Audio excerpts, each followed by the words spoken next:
Hello दोस्तों, मैं सी राहुल अग्रवाल और आज मैं आपसे बात करूंगा एडवांस टैक्स के बारे में।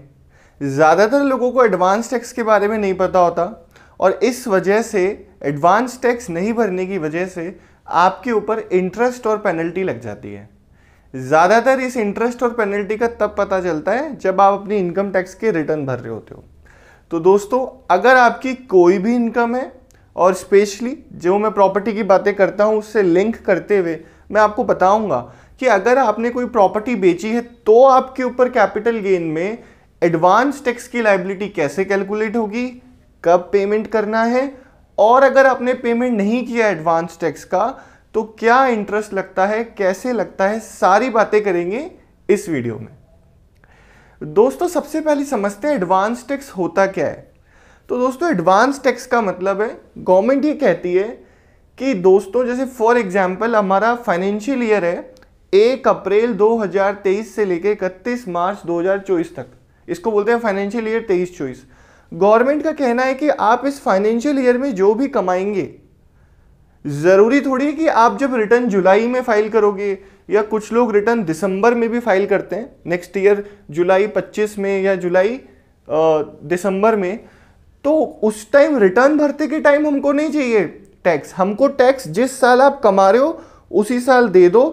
अगर आपने उसी साल हमें नहीं दिया टैक्स तो हम आपके ऊपर इंटरेस्ट और पेनल्टी लगा देंगे। कहने का मतलब क्या है दोस्तों, सिंपल भाषा में, अगर 23-24 फाइनेंशियल ईयर में 1 अप्रैल 2023 से 31 मार्च 2024 तक अगर मेरी टैक्स लायबिलिटी कुछ बन रही है, मेरा कोई टैक्स बनता है, तो गवर्नमेंट बोलती है हमको अगले साल नहीं देना है, आपने जिस साल कमाया हमें साथ के साथ ही टैक्स दे दो। ये होता है एडवांस टैक्स। अब मैं बात करूंगा कि इसको कैलकुलेट कैसे करते हैं, कि कितना एडवांस टैक्स देना है और कब देते हैं। तो दोस्तों, एडवांस टैक्स का रूल है कि अगर आपकी टैक्स लायबिलिटी 10,000 से ज़्यादा बनती है तो ही आपको एडवांस टैक्स देना है। इसका मतलब है कि मैं एस्टिमेट करूंगा, मतलब मुझे पता नहीं है मेरी साल भर में कितनी इनकम होगी, लेकिन मैं 1 अप्रैल 2024 को, मतलब जो भी मेरा फाइनेंशियल ईयर एप्लीकेबल है, मैं एस्टिमेट करता हूँ पूरे साल की इनकम कितनी होगी। तो मैंने एस्टिमेट किया कि मेरी साल की इनकम 20 लाख रुपए है। उस 20 लाख रुपए पे आप अपना टैक्स निकाल लो, जिस भी हेड में आपका इनकम है। हो सकता है सैलरी से है, बिजनेस से है, कैपिटल गेन की इनकम है, कोई शेयर बेचे हैं, प्रॉपर्टी बेची है। तो सैलरी वालों की तो ऑलरेडी टीडीएस कट के पैसा आता है, तो उनके ऊपर तो एडवांस टैक्स लायबिलिटी कुछ है नहीं। लेकिन जैसे बिजनेस की इनकम है, आप कोई शेयर्स बेच रहे हैं, आप कोई कैपिटल गेन प्रॉपर्टी हुआ है, तो उस केस में क्या करना है आपको, कि आपको अपनी इनकम एस्टिमेट करनी है पूरे साल की। उसके ऊपर नॉर्मल जैसे टैक्स कैलकुलेट करते हो, टैक्स कैलकुलेट करो सारी एग्जेम्पशन वगैरह लेने के बाद में, और अगर वो 10,000 से ज़्यादा बनता है तो आपके ऊपर एडवांस टैक्स की लायबिलिटी आती है। कहने का मतलब ये है कि अगर 10,000 से ज़्यादा टैक्स बनेगा तो ही एडवांस टैक्स पे करना है, अदरवाइज रिटर्न भरते टाइम दे देना 10,000 से कम टैक्स है तो कोई इंटरेस्ट पेनल्टी नहीं लगेगी। अब मैं आगे बात करता हूं कि सर आपने ये बता दिया कि हमको पूरे साल की अपनी इनकम काउंट करनी है, उस पर हमें टैक्स काउंट करना है और उसके ऊपर हमें एडवांस टैक्स पे करना है। अब एडवांस टैक्स कितना पे करना है और कब पे करना है। दोस्तों, एडवांस टैक्स की जो डेट्स है वो है 15 जून और उसके बाद आपको हर 3 महीने में एडवांस टैक्स की डेट आती है। तो 15 जून, उसके बाद में नेक्स्ट 3 महीने हो जाएंगे 15 सितंबर, उसके बाद नेक्स्ट 3 महीने हो जाएंगे 15 दिसंबर और फिर अगले 3 महीने में आएगी 15 मार्च। मतलब 15 जून से हर बार 3 महीने जोड़ने हैं आपको। 15 जून, उसके बाद में 15 सितंबर, 15 दिसंबर और 15 मार्च। अब कितना, मतलब पहली इंस्टॉलमेंट मेरी ड्यू हो जाएगी 15 जून को। 15 जून को मुझे मेरा 15%, जितनी भी मेरी टैक्स लायबिलिटी बनती है उसका 15% गवर्नमेंट को देना है। दोस्तों, मैं एग्जांपल ले लेता हूं कि मेरी 20 लाख रुपए की इनकम है साल भर की। उस 20 लाख पे मैंने टैक्स कैलकुलेट किया, मान लेते हैं मेरा 1 लाख रुपए टैक्स बनता है। तो गवर्नमेंट बोलती है कि 15 जून तक हमको 15,000 रुपए दे दो। उसके बाद में 15 सितंबर तक हमको 45% चाहिए। 45% का मतलब 15 जून को दे दिया 15,000। उसके बाद में अगर मैं 15 सितंबर को कैलकुलेट करता हूं 45%, तो 1 लाख का 45% कितना होता है, 45,000 रुपए। माइनस जो ऑलरेडी आप 15,000 दे चुके हो, मतलब आपको नेट में 30,000 रुपए ही देने हैं 15 सितंबर को। उसके बाद में नेक्स्ट आएगी 15 दिसंबर। 15 दिसंबर तक देने होते हैं 75%, मतलब टोटल 75,000 रुपए टैक्स जल जाना चाहिए। टोटल मिला के 75 चल जाना चाहिए। तो 75 में से 45 तो दे ही चुके हो, तो 30 और देने, और उसके बाद 15 मार्च को देने, जो आपका फुल एंड फाइनल पेमेंट होगा। इसका मतलब पूरा 1 लाख का पेमेंट चला जाना चाहिए।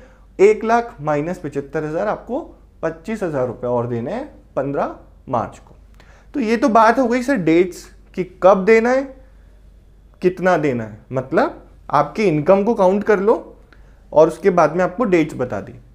अब दोस्तों आप बोलोगे कि सर कैपिटल गेन का कैसे पता चलेगा, शेयर्स क्यों मैं कैसे एस्टिमेट करूं मेरी कितनी इनकम होगी, मैं ये कैसे पता करूं कि प्रॉपर्टी मैं कब बेचूंगा और कितने में बेचूंगा, तो ये तो मुझे पता ही नहीं है, तो मैं पहले कैसे एस्टिमेट कर लूं। दोस्तों गवर्नमेंट समझदार है। दोस्तों गवर्नमेंट ये बोलती है कि आपको ये पता नहीं है कि साल भर में आप कब अपनी प्रॉपर्टी बेचोगे, कब आप शेयर्स बेचोगे। तो फॉर एग्जाम्पल मैं मान लेता हूं कि मैंने 30 सितंबर को मेरा एक प्रॉपर्टी बेचा। उस प्रॉपर्टी को बेचने पे जो मुझे कैपिटल गेन हुआ उस पे मुझे टैक्स कब देना है, क्योंकि साल के शुरू में तो मुझे पता ही नहीं था कि मैं प्रॉपर्टी बेचने वाला हूं। तो दोस्तों गवर्नमेंट ने कहा है कि ऐसी जो इनकम है ना जिसका हमें पता नहीं है कि साल में कब होगी, तो आपको जब वो इनकम ड्यू हो जाए, जब आपकी वो इनकम रिसीव हो जाए, मतलब मुझे 30 सितंबर को कोई इनकम हुई है, तो आपको अगली इंस्टॉलमेंट में उसका पेमेंट करना है। इसका मतलब 30 सितंबर वाली इनकम में 15 सितंबर वाली डेट तो जा चुकी, तो अब नेक्स्ट ड्यू डेट कौन सी आती है मेरी, दिसंबर आती है। तो 15 दिसंबर को मैं मेरा टैक्स जो बनता है वो जमा करा दूंगा। अब सर अगर मैंने जमा नहीं कराया या कम कराया तो क्या होगा। दोस्तों कोई भी इनकम हो, अगर आपकी जो टैक्स लायबिलिटी बनती है एडवांस टैक्स की, अगर आपने वो पे नहीं की तो 1% का आपके ऊपर इंटरेस्ट लगता है पर मंथ का, जब मतलब ड्यू डेट से लेके और जिस दिन तक आपने नहीं पेमेंट करा उस दिन तक का आपका इंटरेस्ट लग जाएगा। और साथ में पेनल्टी भी लगती है। पेनल्टी 2% और 3% दोनों लगती है। पार्ट पेमेंट किया होता है तो 2 लगती है, और अगर पूरा ही पेमेंट नहीं किया तो 3% पेनल्टी लगती है। आप जब इनकम टैक्स की रिटर्न भर रहे हो, दोस्तों मेरे कई क्लाइंट्स हैं जिनकी 10 लाख रुपए की टैक्स लायबिलिटी है, और जब वो रिटर्न भरते हैं और उन्होंने एडवांस टैक्स नहीं भरा होता, तो आप देखोगे वहां जाके तो उनके 60-70 हज़ार रुपए का इंटरेस्ट और पेनल्टी बन जाता है। 10 लाख की लायबिलिटी पे 5-6% का उनको इंटरेस्ट एंड पेनल्टी अलग से देना पड़ता है। क्यों देना पड़ता है, क्योंकि उनको पता नहीं होता कि इंटरेस्ट और पेनल्टी का भी कंसेप्ट है, एडवांस टैक्स का कंसेप्ट है इनकम टैक्स में। दोस्तों ये मैंने आपको सिर्फ हिंट देने की कोशिश की है। अगर आपको कोई क्वेश्चन है, आपको कोई मेरे से हेल्प चाहिए, तो प्लीज़ मैंने अपने पर्सनल व्हाट्सएप नंबर आपको मेरे कमेंट बॉक्स में दिए, मुझसे कनेक्ट कीजिए। और एक चीज़ और बताऊंगा दोस्तों, इस स्कीम में, एडवांस टैक्स की स्कीम में सीनियर सिटीजन्स को एग्जेम्प्ट किया गया है। सीनियर सिटीजन्स जो 60 साल से ज़्यादा के हैं उनको एडवांस टैक्स नहीं देना है, एक्सेप्ट जिनका बिजनेस है, बिजनेस वालों को एडवांस टैक्स देना है। ऑल अदर इनकम वालों को एडवांस टैक्स देने की ज़रूरत नहीं है। थैंक यू सो मच दोस्तों। मेरे से कोई क्वेश्चन है तो नंबर दिए हुए डायरेक्ट कनेक्ट कर सकते हैं। थैंक यू सो मच, मिलते हैं नेक्स्ट वीडियो में। Thank you.